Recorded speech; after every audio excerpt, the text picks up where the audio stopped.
morning, everyone. Good morning. Today is Thursday, September the 14th, and I want to share with you all what happened to me and my family on Tuesday. I have to share our testimony. I'm so excited.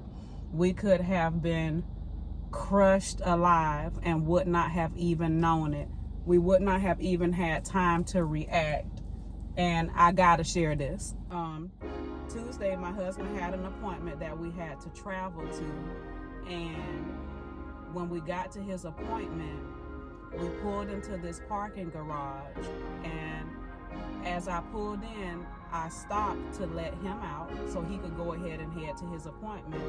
The kids and I went on to try to find a parking space. So we went all the way up to the next to the last level. And when we went to the next to the last level, I finally found a parking space because it was a while. And so once I found a parking space, I was sitting there for a while on my phone. I didn't even notice that he left his wallet in the car. So he called me and he's like, babe, I left my wallet. I'm gonna need you to come out of the garage and come up the hill to where I'm located at and bring it to me because the lady turned me around and won't let me check in unless I have my wallet. I was like, oh man, okay. And then at first I was like, you know what? I could just get out and, bring it to you and leave the kids in the car. But I was like, nah, okay, let me hurry up and come and see where you are. So I went all the way back down the parking garage, right? But it put me on the back part of the hospital. So I was like, sweetheart, it done put me on the back side of the hospital. Let me go down, make a U-turn, come back up so I can come back into the entrance of the hospital to find where you are. So he's like, okay. So I did that. I found where he was, came up the incline to where he was at. I handed him his wallet. And then I looked to the left and I saw another parking garage. He said, he was like, okay, well, I'm gonna go ahead and go so I can get back so I'm not late. And I was like, do you think I could park right there? He was like, I don't know. And I was like, okay, I tell you what, go ahead and go. And when I looked to the right, I guess it's like some type of valet service. There was a lady standing right there. Lord, this thing's shaking. And I said, let me ask this lady, you go ahead on. So I had to go up, make a U-turn, and come back around so that I'm not in nobody's way. And I asked the lady, and I said, excuse me, ma'am, can I park in this garage right here? Or do I have to go back to the other one that I was originally in? I said, because my husband is located right up here to the left, and it would be easier for me to be closer to him. She was like, yeah, you can park in that one if you want to. Just make sure you go from level 2 on up and you're good to go. I said, okay. So we proceed to go into another garage. Maybe 20 minutes passed. I'm thinking my husband was gonna be there probably an hour or so. 20 minutes passed and his appointment was over and he called me, sweetheart, where are you at? I said, I'm in the other garage now. I'm not in the original one that we was in, and I'm on level 3. He said, okay, I'm coming out. Is that you, I think, over there? And I looked and I was like, yeah, that's me. So I backed out to come around to him. We leave out of the garage, make a right to leave out of the hospital, get on the highway. We get on the highway, and about another 15 minutes out, we ended up at a Burger King. Now let me back it up a minute. My husband's appointment seemed like it only took about 30 minutes, right? And the guy who was supposed to be helping him set up his stuff for his appointment ended up coming late. So when my husband was finna get ready to leave, he ran into the guy and he was like, look, I gotta get going. This is what the doctor said, and I'll let you take it from there, but I got to go because the guy was really late, right? So that could have held up my husband a little bit longer, and you will see why I'm saying that. So back to us, about I want to say another 15 minutes, we arrived to this Burger King. We're getting something to eat. We head home. We get home around 1 something. I go on with the rest of my day. The kids go on with the rest of their day. And then he's trying to catch up on some sleep before he has to go take care of other business that he needs to do. So later that night, I was so exhausted, I fell asleep. My husband had texted me and called me over 4 different times, and I didn't know it because I was just exhausted.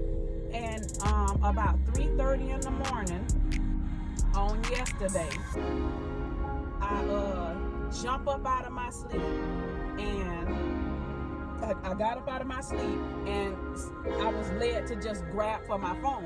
I don't normally do that. So I reached for my phone, and I saw he called me multiple times. So of course I called back like, what's going on? What's up? Is everything okay? And he told me, he said, sweetheart, guess what? I said, what? He was like, the parking garage collapsed. I was like, what? What do you mean? What you talking about? He was like, the one that we was at. Remember the garage that you was in? But I left my wallet and you had to come out. He was like, that one, the parking garage collapsed. I said, you lying. Now, mind you, I'm in the middle of the dark, in the bed, talking to him from work. And he tells me that. And I was like, oh my gosh, you got to be kidding me. You lying. He was like, I know, I'm so shocked. I said, Jesus, I didn't know that. So we got off the phone, and I tried to go back to sleep, and I just couldn't, y'all. I just couldn't go back to sleep.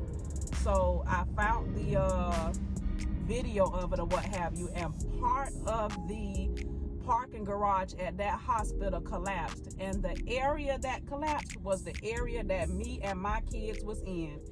Had my husband not left his wallet in the car, we could have been crushed and would not have even known it. But let me park it right there.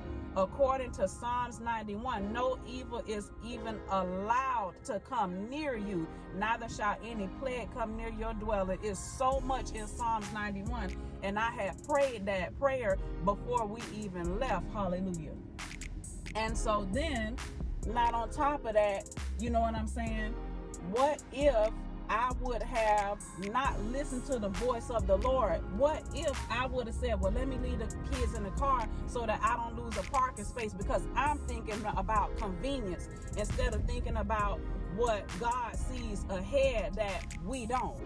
So I know that the Lord orchestrated that whole thing, and that he was holding that garage up so it didn't come on top of me and my kids' head. What if we would have went in with my husband and he would have came back out, you know what I'm saying, to go get the wallet? That could have happened to him, What if I didn't notice that what if I would have noticed his wallet was still there right when he got out, and I would have been like, sweetheart, hold up, you left your wallet. We would have been sitting there. There would have been no need for him to call me. And next thing you know, guess what? That thing could have came coming down. But see, that's the God that we serve. His timing is so perfect. And I just had to share that with you all. I cried yesterday when I called my mama. I never heard my mama wail like that before. She told me that we was on her mind on Tuesday, that she started calling our name out in prayer, and she started praying Psalms 91. And late last night, I was on the phone with some friends, and me, her, and her husband, we were all talking, and they told me they was praying Psalms 91, that's the area that them and their family is in. And we ended up ending the phone call in prayer, and I was just crying and crying because of the goodness of Jesus. You don't know what he's protecting you from that you can't even see in your day to day. And so don't get up and start your day without starting it with prayer. If you can hop online and you have a few minutes to hop online to do whatever you got to do, you got time to pray. And I just have to say that, because we never know what we are being protected from. And who would have known that was going to happen? That could have happened any other day, but for it to happen right when we left and pulled off and got halfway down the road, you cannot tell me that God was not in the midst of that. So I stand here today, hallelujah, with representation of my family, my husband and our kids, to say that God spared our life, and he showed us grace. He showed us mercy. That's what we was talking about last night on the phone when I shared it with some dear friends of mine, and it just meant so much to me to know that he loves us and cares for us, that when what the enemy meant for evil, like my husband said, God will turn that thing around and make it for your good. And he was just so in shock, but at the same time in awe of God's glory, because it was meant for him to leave that wallet. It was meant for him to leave that wallet. It wasn't meant for me to see it. It wasn't meant for me to see it. And not on top of that, right before he called, it's like I could sense my daughter so strongly. Like I could just sense her. And I remember looking in the back seat at her. And when I looked at her, she was like, Mom, what is that? What's that feeling?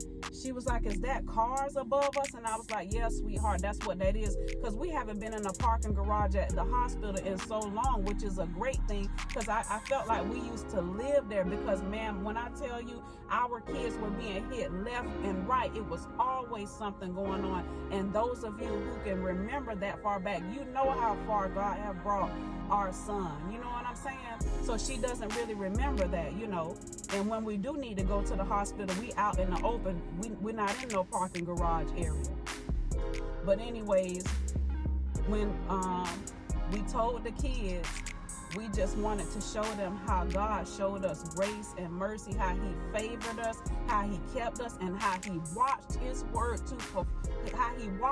word because when you speak his word, it's being performed and he's watching it. That which it has been sent out, whatever its intended purpose is to do, that's what God was doing on Tuesday, and we didn't even know it. But by faith, when you pray before you start your day, and like we do, we put on our full armor of God. I don't go nowhere. I don't get behind the wheel of my car or do anything without praying first. And that's the way that we teach our kids. I can't speak for you. I don't know what you believe in, but I know the God that we serve kept me and my family from being crushed by all of that concrete from that garage collapsing. Y'all have a blessed day. I am no more good. I stayed up so late last night, I just couldn't contain myself because he's so good.